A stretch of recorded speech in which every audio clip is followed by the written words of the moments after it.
Assalamualaikum warahmatullahi wabarakatuh. Alhamdulillah, alhamdulillahilladzi arsala rasulahu bil huda wa dinil haqq liyuzhirahu 'ala ad-dini kullihi walau karihal kafirun.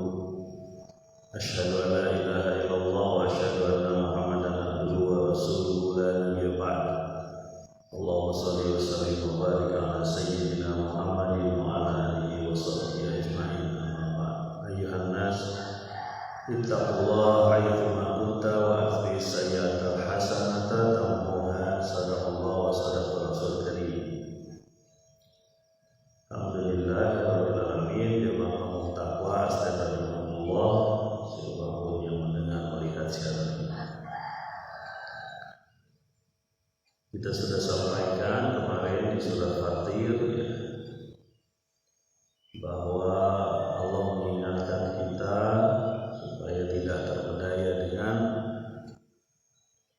kehidupan dunia, termasuk tidak terpedaya dengan makhluk yang suka memperdaya kita dan selalu setiap saat membuat manusia sesat, yaitu setan. Dan diingatkan juga bahwa setan ini adalah musuh yang nyata kita, maka ambillah setan itu sebagai musuh, bukan sebagai pemberi nasihat atau malah kawan. Sesungguhnya setan, syaitan, dia mengajak golongannya ke neraka yang pedih, Ashabus Sa'ir. Kita lanjut di ayat yang ke-7 surat Fatir. Bismillahirrahmanirrahim.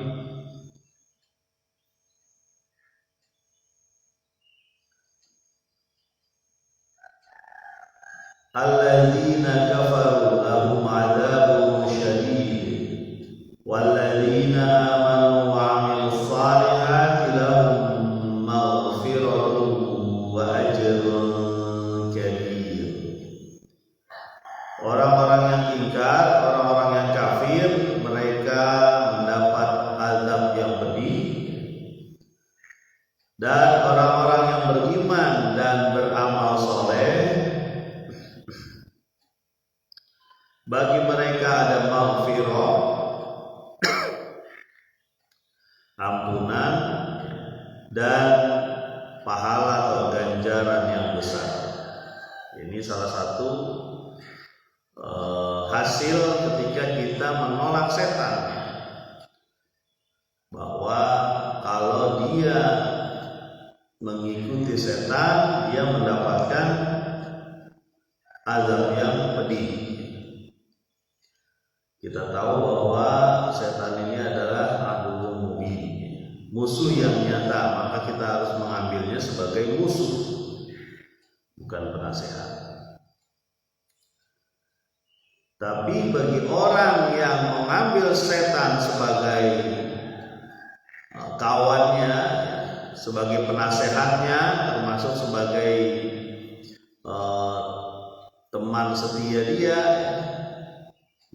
mereka mendapatkan azab yang pedih. Sebaliknya orang-orang yang beriman, orang-orang yang beramal soleh, ada iman, ada amal soleh, nggak bisa setengah-setengah Saya beriman saja, tapi nggak pernah beramal, tidak terlihat amalnya. Bukan berarti amal harus diperlihatkan, bukan. Ada waktu-waktu tertentu memang boleh diperlihatkan.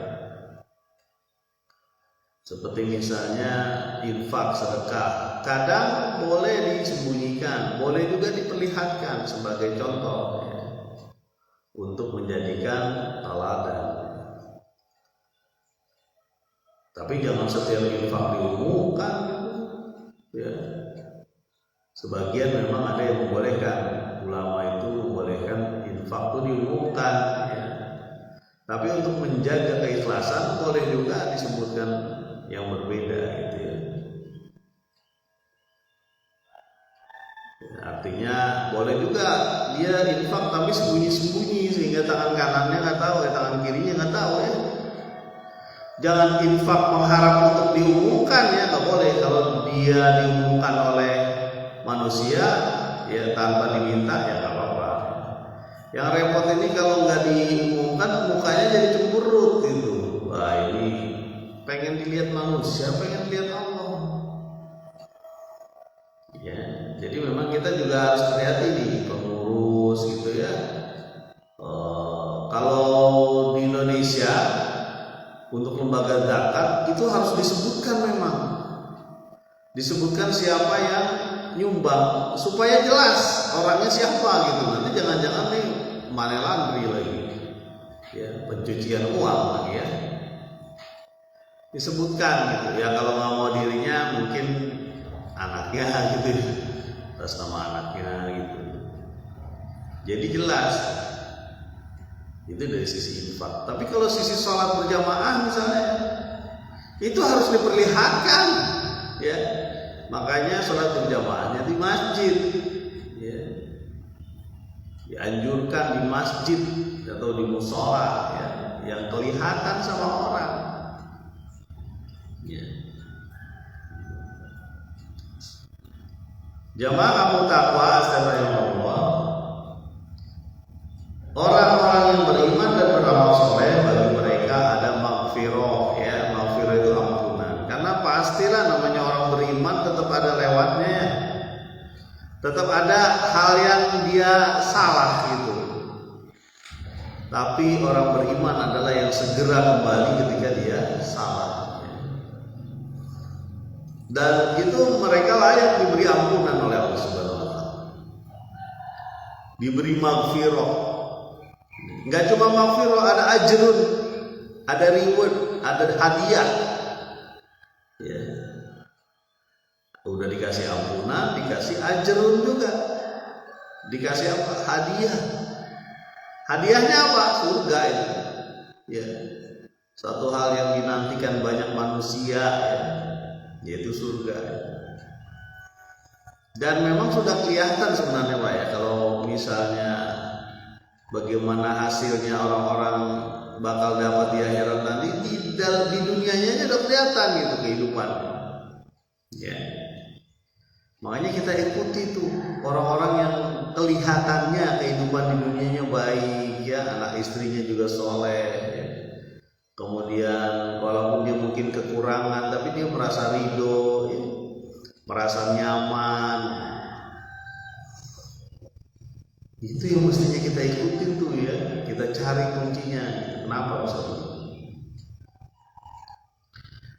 Ayat ke-8 sekarang, surat Fatir.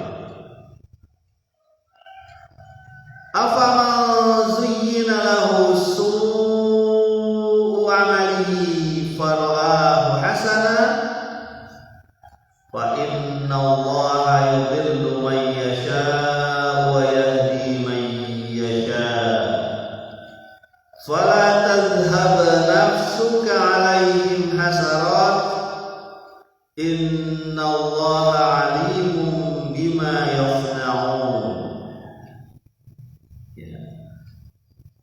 Apakah, pertanyaan yang tidak mau dijawab, apakah orang yang dijadikan indah ya, dijadikan baik, perbuatan buruknya terlihat sebagai perbuatan baik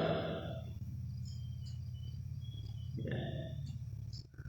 Maka sesungguhnya Allah menyesatkan siapa yang dikehendakinya dan memberi petunjuk siapa yang dikehendakinya. Maka janganlah dirimu merasa resah terhadap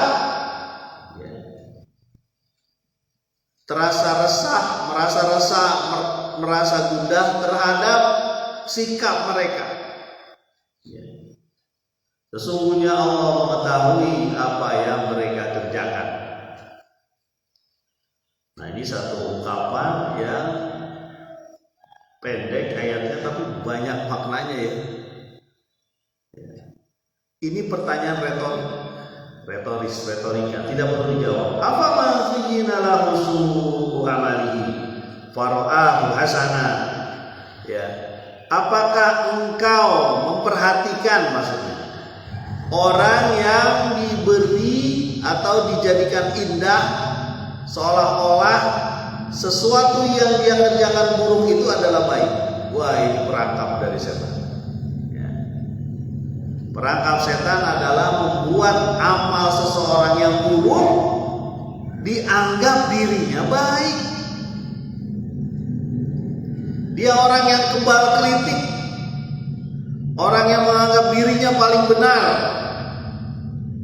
orang yang menganggap saya kan sudah menjadi tokoh misalnya ya, saya sudah jadi alim ulama, saya sudah jadi pengurus musola, saya sudah berarti saya lebih baik dari yang lain.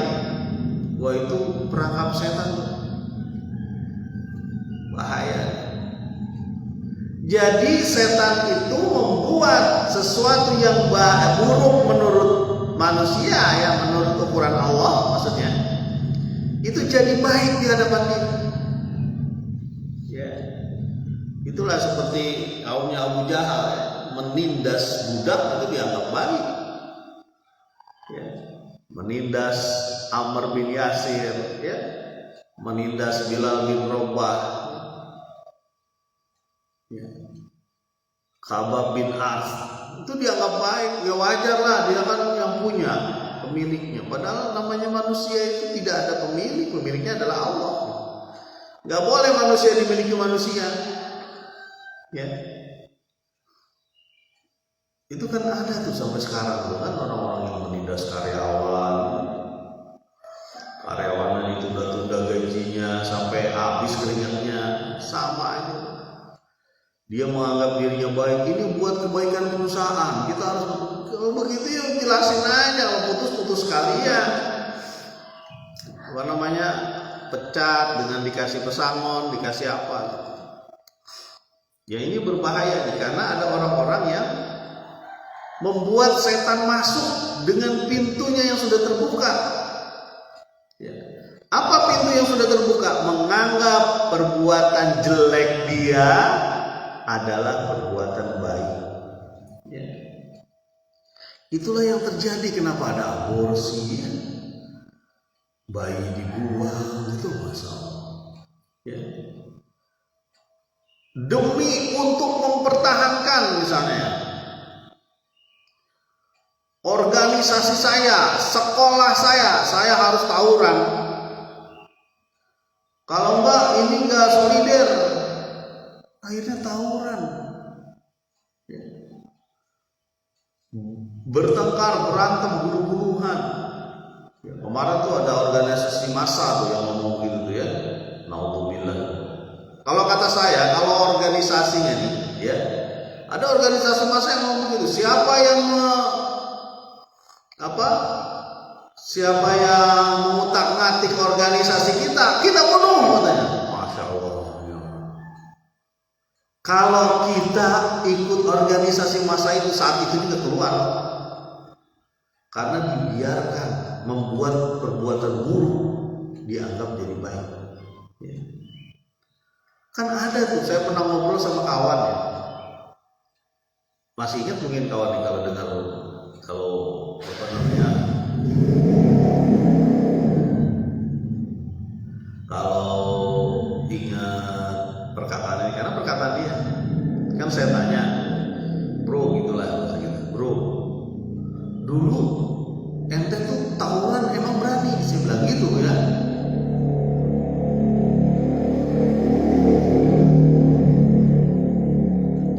Badan ente kan kecil, kok ente berani sih?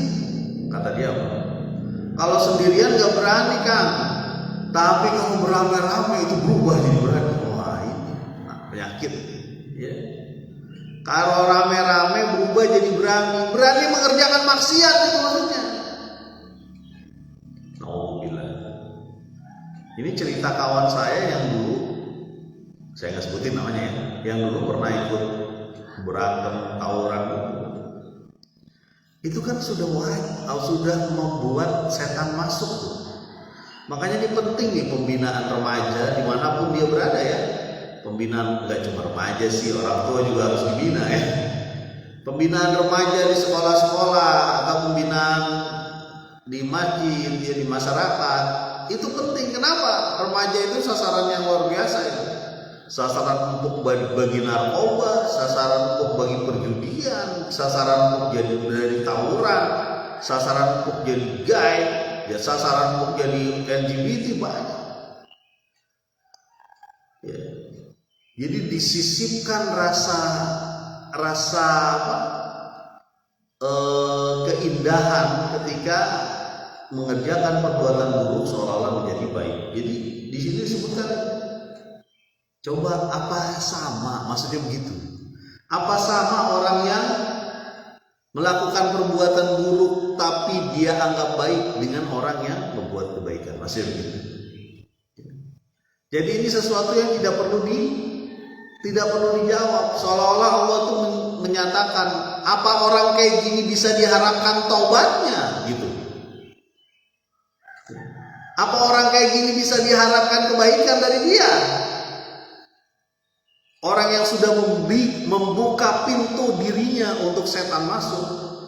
Apa pintunya? Menganggap perbuatan jelek, perbuatan maksiat, perbuatan buruk adalah baik.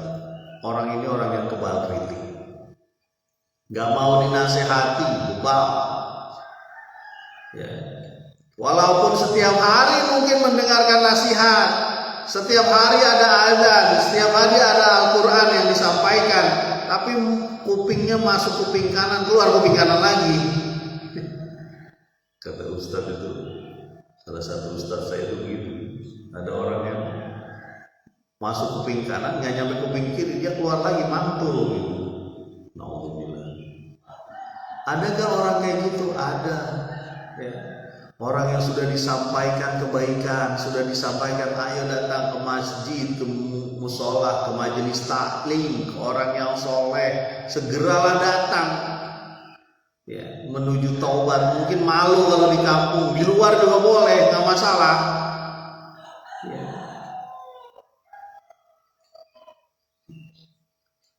Ya, kalau di perkantoran tuh males saya, habis yang ngajarin itu karyawan saya gitu. Gitu kan bisa aja ya, merasa tinggi dia. Itu yang ngajarin ngaji di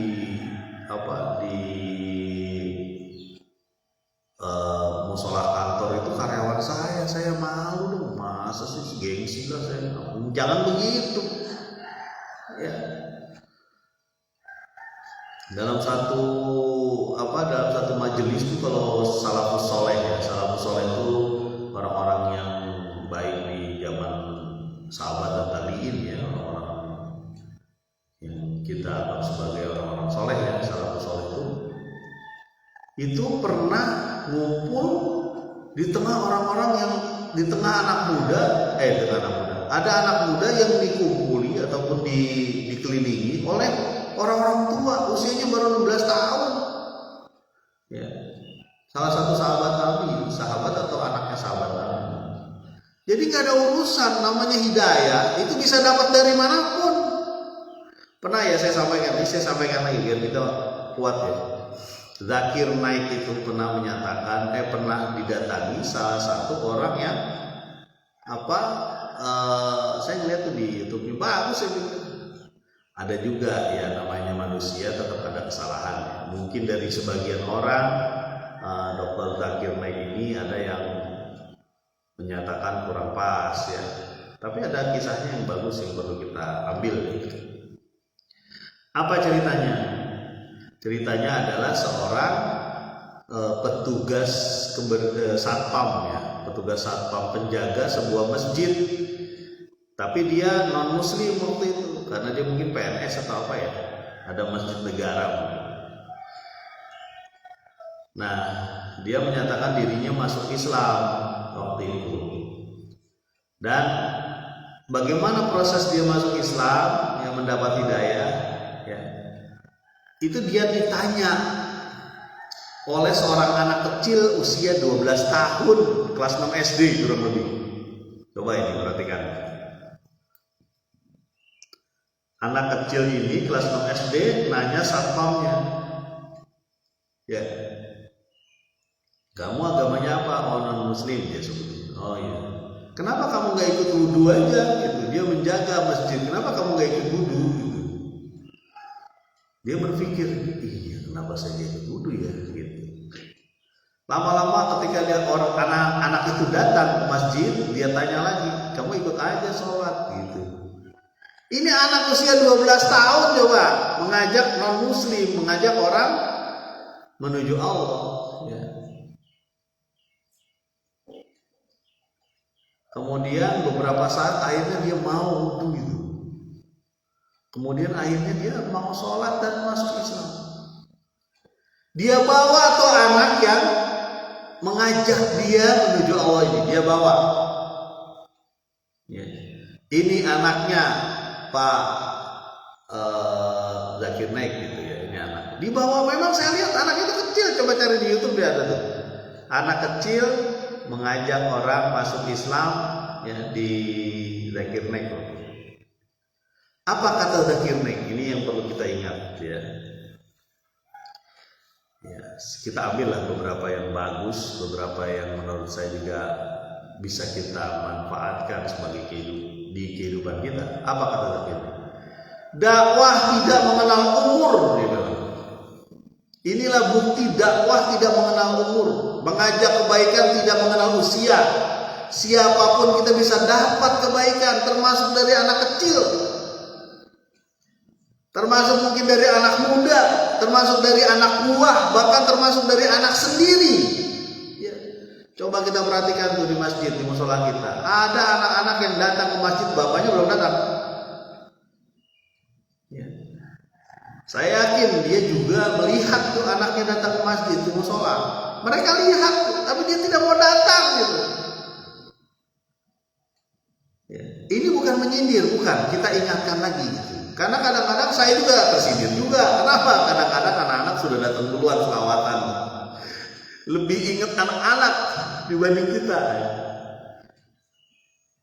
Termasuk saya, ini bukan buat teman-teman aja, saya juga. Ya, walaupun dia mungkin senang-senang gitu, ada selawatan dan sebagainya, itu kan mengingatkan kita, ayo udah maghrib gitu. Ya. Jadi orang ini ya, kita kembalikan lagi ya, orang-orang yang kembali lagi ya ke tadi. Ada orang-orang yang merasa dirinya baik. Ini yang repot. Karena setan udah masuk di situ. Pokoknya mah kamu baik. Buktinya kamu nggak ada apa-apa di sini, aman-aman aja. Belum tentu. Jangan-jangan kehidupannya terpesona oleh setan. Jadi ini satu kata-kata retoris ya, ataupun pertanyaan retoris. Merasa dirinya oke. Oh benar, santai, nggak perlu dikasih tahu dong kalau saya beramal. Saya kan juga sholat di rumah. Saya sholat di rumah. Kalau perlu saya berjamaah dengan istri, dengan anak. Boleh, tidak ada yang melarang sholat di rumah. Tapi anjuran Nabi datang ke masjid, ke musola. Ya, karena bertemu dengan orang-orang lagi, diingatkan lagi, kalau perlu ditanyakan, kemarin kok nggak datang? Sakit ya? Iya saya sakit. Oh masya Allah, kita nggak ada yang tahu. Nah, ukhuwahnya dapat ketika datang ke musola, ke masjid, ke majelis taklim, dapat ukhuwahnya karena merasa nyaman di kalangan kaum muslim. Kalau sendirian bisa, cuma serigala akan menerkam kambing-kambing yang sendirian teman. Wah dia merasa benar. Oh pokoknya saya sudah melakukan, aman aja saya. Wah repot kalau orang anti kritik ini, anti nasihat, ya. Merasa dirinya paling benar, ya. Merasa pengajiannya paling benar, merasa ilmunya paling benar, padahal dia juga banyak kesalahannya. Ya. Duh jangan sampai pintu setan terbuka dengan cara itu. Dan orang-orang sesat kalau sudah membukakan pintu setan seperti itu nggak pernah balik lagi, tak pernah bisa lagi masuk ke dalam orang yang benar, karena dia sudah membuka pintu setan. Ya. Itulah yang terjadi. pada orang-orang kafir Quraisy pada saat itu Nabi Muhammad SAW ya, kawin aja sampai pacaran ya. Ada kawin bibit, masih ingat ya mungkin ya, kita ingat ya. Ada macam-macam kawin bibit gitu, istrinya ditaruh di rumah tetangganya yang hebat dan sampai selama sebulan. Naudzubillah. Dianggap itu baik. Apa baiknya? Anaknya bisa jadi bagus kan, mungkin badannya tegap, cerdas. Tapi anak orang lain nggak masuk akal. Ya, itu tuh ciri-ciri orang-orang yang membuka pintu setan sebesar-besarnya. Nah, fa innallaha yudhillu may yasha wa yahdi may yasha. Nah, kuncinya adalah orang-orang yang tadi nih yang sudah gak mungkin lagi datang kepada keridhaan Allah, disebutkan bahwa sesungguhnya Allah menyesatkan siapa yang dikehendakinya dan memberi petunjuk kepada yang siapa yang dikehendakinya. Orang-orang ini wajar sudah dicap jelek, sudah dicap selesai, sudah sesat ya. Itulah yang terjadi pada kaumnya Nuh, yang nabinya jadi dia ejek ya. Bahkan ada beberapa kaum yang nabinya dibunuh ya. Itulah yang terjadi pada kaum Lut, kaum Sodom ya. Kerusakan otak dia ya mempengaruhi fisik dia sehingga dia suka dengan sama jenis. Itu layak dihapuskan. Karena Allah memberi petunjuk pada yang Allah kehendaki.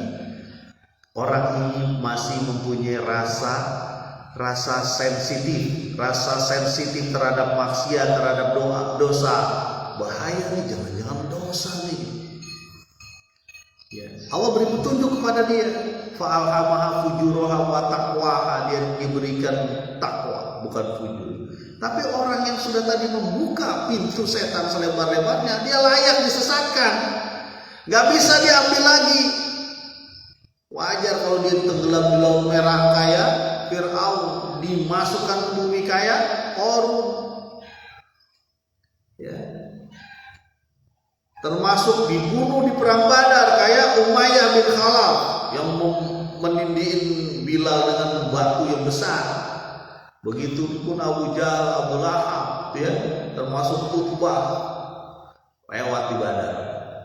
Dia layak mendapatkan janji Allah bahwa orang yang tidak beriman, tidak beramal soleh akan mendapat azab yang pedih. Itulah yang dilakukan Nabi ketika dia datang ke sumur Badar setelah 2-3 hari peperangan. Wahai Abu Jahal, wahai Abu Lahab, ya, di sumur Badar, sumur kematian yang ditaruh di situ semuanya. Apakah kamu sudah mendapatkan apa yang dijanjikan Tuhanmu? Kalau aku sudah mendapatkan apa yang dijanjikan Tuhan. Ya, tuhan-tuhan mereka ya Hubal, Uzza, Lata, Manat. Makanya kata temannya Nabi, kenapa engkau ngomong sama orang mati ya Nabi? Kata Nabi, dia lebih mendengar dari kamu katanya. Tuh. Orang-orang itu layak memang. Ya. Makanya kita harus berlindung nih, orang-orang yang diberi petunjuk oleh Allah itu sensitif terhadap dosa, terhadap maksiat, selalu merasa diawasi. Astagfirullahaladzim, ini juga buat saya juga ya. Selalu merasa bahwa jangan-jangan apa yang kita lakukan ini dosa, apa yang kita lakukan ini Allah nggak ridho gitu. Mestinya orang-orang tuh begitu mikir. Bukanlah sebodoh indah orang-orang juga melakukan kayak gini nih. Ya. Kamu dapat duit dari mana? Minjem di mana? Itu kumpulan. Aduh, kayak apa tuh? Itu harus dicek, dilihat. Jangan-jangan ada riba di situ, ada unsur yang Allah nggak sayang di situ, nggak suka di situ, benci Allah dengan itu. Itu sensitif terhadap dosa. Ya. Lagi melakukan sesuatu pekerjaan, misalnya ada hal-hal yang dia ada unsur bohong, misalnya di situ ya, lisan kita nanti akan dipertanggungjawabkan. Ya. Itu termasuk yang diingatkan oleh Nabi loh, menjaga lisan itu. Ya. Falyaqul khairan aw liyasmut, karena dari lisan itu bisa neraka atau surga itu. Ya. Gara-gara lisan seseorang, kalau nggak salah Khalid bin Walid ya, atau salah satu siapa sahabat, itu sampai dibilang ada rasa jahiliyah itu. Beda apa kabar? Ya, dari lisan itu ada rasa jahiliyah itu. Kenapa? Ada seorang sahabat ya, Khalid bin Walid kalau nggak salah, ngomong gini sama Bilal itu, "Hei anak budak hitam." Kalau bahasa lain, ibu lu yang ireng, yang hidung hitam. Disampaikan oleh Nabi Bilal itu. Bilal menyampaikan kepada Nabi, ada seorang sahabat yang ngomong saya bahwa ibu saya hitam. Apa kata Nabi kepada sahabat tersebut? Di hatimu ada rasa jahiliyah. Ya. Karena siapa yang menciptakan kulit itu siapa? Emang kita pernah mesen gitu waktu di bayi? Waktu dia dalam kandungan. Ya Allah, saya lahir di daerah Kanada, kemudian muka saya putih, rambut saya begini, kemudian hidung saya mancung sedikit, saya lahir. Enggak pernah kita mesen itu, enggak ada. Request gitu ya Allah, saya gimana caranya supaya kulit saya putih, jadi kelihatan bersih dan sebagainya. Orang-orang kokai gitu ya, benghar. Gak pernah kita bisa mesen. Makanya kata Nabi, orang yang menghina kulit, orang yang termasuk orang yang menghina suku asal gitu ya, kurang mau orang gila. Maneh mah, waduh nyebut. Naudzubillah. Nggak ada tuh kata-kata, ada pendatang, ada pribumi, ada pendatang, ada pribumi. Yang ada dia manusia. Manusia itu lahir di mana aja dan nggak pernah mesen sama Allah. Ya. Makanya kata Nabi, ada rasa jahiliyah di hati kamu. Sadar dia, langsung ngomong ke Bilal, "Wahai Bilal, ini saya taruh kepala saya di tanah, injak kepala saya, karena saya sudah maksiat. Saya sudah menghina ibumu. Saya sudah menghina warna kulitmu." Kalau kita di saat sekarang, Masya Allah nih, sampai sekarang aja ini saya masih dengar tuh anak-anak yang ngomong-ngomong kayak gitu. Nggak cuma anak-anak sih, bapak ibunya juga begitu. Goblok sih ya, tolol sih ya, PA sih ya, astagfirullahaladzim. Ya, kadang-kadang gitu tuh, saya masih ingat tuh, anjing ya, astagfirullahaladzim, ya Allah, Rabbi. Dia enggak ini ya, apa namanya, lidahnya itu gampang ngomong kayak gitu. Itu kenapa? Karena keluarganya tidak mengingatkan. Orang bapak ibunya masih begitu, bahkan kakeknya, neneknya begitu juga sama cucunya. Na'udzubillah itu. Ya, itu kata Nabi, masih ada rasa jahiliyah itu. Ya. Jadi kembali lagi, fa innallaha yudhillu may yasha wa yahdi may yasha. Allah yang memberikan petunjuk dan atau Allah juga menyesatkan, karena sudah layak dia disesatkan. Nauzubillah nih kalau kita sampai orang-orang ini. Fala tadhhab nafsuka alaihim hasarat. Janganlah kehidupanmu atau dirimu ya menjadi gundah gara-gara kelakuan mereka, orang-orang yang ingkar. Urusan hidayah urusan Allah. Nabi itu tugasnya cuma nadhiro, pemberi peringatan, basyiro, pemberi kabar gembira. Setelah itu urusan Allah. Jadi nggak usah khawatir. Jangan terlalu ngotot juga kita untuk orang-orang mau datang ke majelis, ke musola, ke masjid, majelis taklim, ikut pengajian. Kenapa? Karena hidayah itu urusan Allah. Tugas kita hanya menyampaikan saja. Sampaikan aja. Balik saja. Nyampein aja urusan hidayah Allah. Jangan pusing. Ya. Yang al jannatul haq, jannah itu hak, an-naru haq, ya. Kemudian neraka juga hak, ya. Bahwa benar. Kan jalan Wahadainahun najdain, ada 2 jalan. Anda pilih mana terserah. Tugas kita adalah menyampaikan terus menerus. Kita berkaca kepada Nabi Nuh 950 tahun. Hanya sekitar 27-80 orang yang mau datang ke majelisnya, mau datang ke masjid, mau datang menuju Allah. 950 tahun. Kita baru berapa tahun? Ya. Jadi Allah yang menyesatkan yang dikehendaki, ya, memberi hidayah pada orang yang dikehendaki. Nggak usah khawatir, ya, nggak usah pusing. Innallaha alimun bima yasnaun. Sesungguhnya Allah mengetahui apa yang mereka kerjakan. Wahai Nabi, wahai Muhammad SAW, nggak usah khawatir, tenang saja. Allah sudah tentukan tuh orang-orang tuh ini. Makanya kata Nabi SAW, sebelum perang Badar itu Nabi nunjukin ini titik ini itu titik matinya si A, titik itu titik matinya si B, titik ini titik matinya si C. Dan benar, ya, orang-orang yang ditunjuk oleh Nabi pada saat itu, ini bakal mati di sini, bakal mati di sini, benar di situ, di titik-titik itu dikasih tahu sama Allah, ya. Sudah selesai, sudah masa tidak bisa balik, ya. Allah mengetahui apa yang mereka kerjakan. Mudah-mudahan semangat kita untuk terus menerus menuju Allah, gitu ya. Kita nih bukan teman-teman saya juga, gitu. Terus menerus saling mengingatkan. Kadang-kadang juga saya diingatkan juga sama teman-teman. Betul tuh, bagus tuh. Jangan merasa gengsi, ya. Ini gengsi, diingetin sama teman-teman. Kayak lebih alim aja dari saya, jangan begitu.